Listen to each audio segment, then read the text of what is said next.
جب حالات بہت کٹھن ہو گئے مکہ المکرمہ کے اور اللہ کی طرف سے ہجرت کا حکم آنے والا تھا، تو حضرت ابو بکر رضی اللہ تعالی عنہ کو حضور نے کہا کہ اے ابو بکر تیار رہنا، امر الہی کے آتے ہی ہم اس شہر کو چھوڑ دیں گے۔ اور پھر وہ وقت آیا کہ جب کفار نے حضور کے گھر کا محاصرہ کر لیا، آقا کریم علیہ السلام کو معاذ اللہ شہید کرنے کے ارادے سے ارد گرد جمع ہو گئے۔ آقا کریم علیہ السلام نے ہاتھ میں خاک پکڑی اور سورہ یاسین پڑھتے ہوئے ان کی آنکھوں میں جھونکتے ہوئے حضور گزر گئے اور انہیں پتہ بھی نہ چلا، اور وہ مکان کا محاصرہ کیے ساری رات کھڑے رہے۔ صبح بستر سے حضرت علی المرتضیٰ اٹھے، اللہ اکبر، تو آقا کریم علیہ السلام نکل گئے اور حضرت ابو بکر صدیق کے گھر تشریف لے گئے۔ اب دروازے کو دستک دینے لگے تو آواز آئی، حضور میں حاضر ہوں۔ حضرت ابو بکر صدیق تیار کھڑے تھے، تو کہا ابو بکر تم تیار ہو؟ کہا حضور آپ نے کہا نہیں تھا کہ تیار رہنا، کبھی ہجرت کا حکم آ سکتا ہے تو میں تو اس دن سے ہی تیار رہتا ہوں کہ کب حضور آئیں اور جو فرمائے میں وہی کروں۔ اور پھر وہاں سے لے کے حضور کو وہاں تک گئے، اور جبل سور کی چوٹی پر وہ غار ہے، اللہ اکبر، اس غار میں جانے سے قبل حضور کو باہر بیٹھنے کا کہا، عرض کی حضور ذرا میں غار کے اندر کے ماحول کا جائزہ لے لوں۔ غار کے اندر اترے، پہلے اس کو صاف کیا غار کو، پھر دیکھا جگہ جگہ سوراخ تھے، تو اپنا امامہ پھاڑ کے قمیض اتار کے اس کے ٹکڑے کر کے ان سوراخوں میں کپڑا دے دیا۔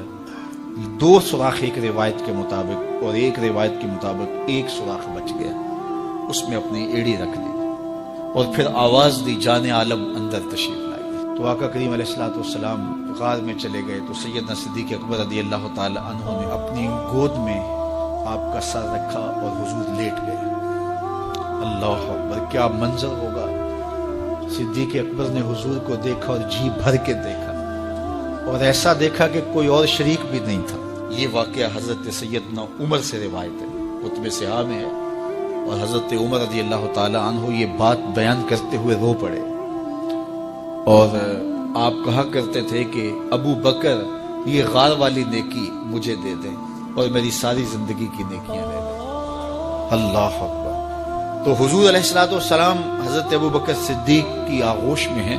اب ہوا کیا کہ سانپ نے جب ہر راستہ مسدود پایا تو خیر وہ اس راستے پہ پہنچا جہاں انسانی گوشت نظر آیا، تو سانپ نے پھر ڈنگ لگایا۔ سانپ کا ڈنگ اچانک، تو انسان تو کپ کپا کے رہ جاتا ہے، اچانک تو چیونٹی کاٹ جائے تو انسان کپ کپا کے رہ جاتا ہے، چھپکلی گر جائے اچانک تو بندہ اپنے وجود کو جو ہے وہ متوازن نہیں رکھ پاتا۔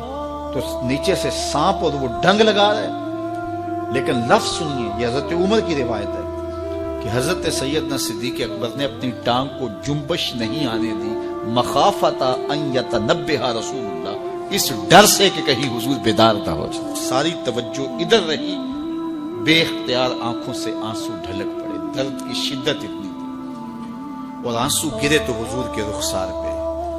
آقا کریم بیدار ہو گئے۔ بیدار ہوتے ہی میرے حضور نے کہا، مالک یا ابا بکر، ابو بکر کیا ہوا؟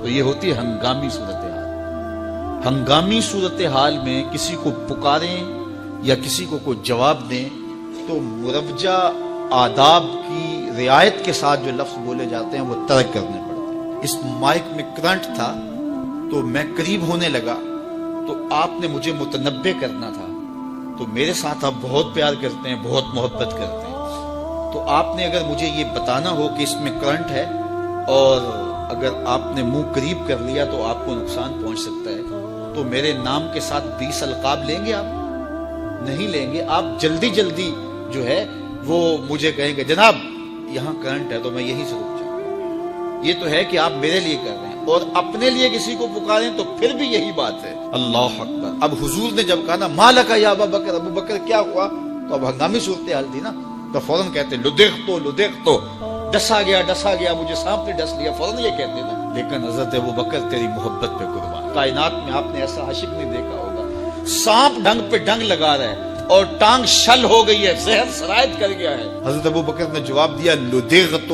فداک امی و ابی یا رسول اللہ، حضور میری ماں بھی آپ کے قدموں پہ قربان، میرا باپ بھی آپ کی راہوں پہ نچھاور، مجھے سانپ نے ڈس لیا ہے۔ تو اس مشکل وقت کے اندر بھی ادب کا کرینہ نہیں چھوڑا۔